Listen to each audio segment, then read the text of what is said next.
Сенің бір жасында анаң сені емізді. Бұның рахметіне сен түні бойы жыладың. Сен 2 жасқа толғаныңда анаң саған жүруді үйретті. Ал сен болсаң, анаң шақырғанда қашатын едің. Сен 3 жасқа толғаныңда анаң саған ең дәмді тағамдар әзірледі. Ал сен болсаң, табақтарды жерге лақтырдың.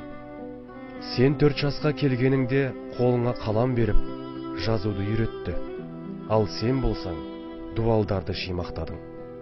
5 жасқа толғаныңда анаң сені әдемі киімдермен киіндірді. Бұның рахметіне сен үйге кір-қожалақ болып оралар едің. 6 жасқа толғаныңда анаң сені мектеп қабырғасына алып келді. Ал сен болсаң, оқымаймын деп, бақырып жылап сабақтан қаштың.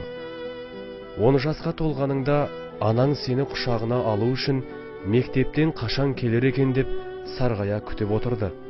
Ал сен болсаң, дереу бөлмеңе қарай асықтың. Сен 18-ге толып ер жеткеніңде анаң балам есейді деп көзіне жас алды. Ал сен болсаң, мен машина мінгім келеді дедің. Жасың 20-ға толғаныңда анаң балам біршама уақыт үйде отыршы деп өтінді. Ал сен болсаң, бар уақытыңды достарыңа асырап еттің. Сен 25-ке келгеніңде анаң той жасап сені үйлендірді.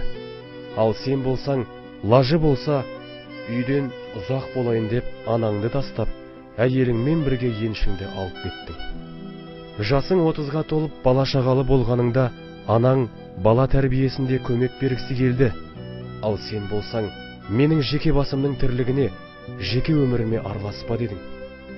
Сен 35-ке келгеніңде анаң сені тамақтануға үйіне шақырды.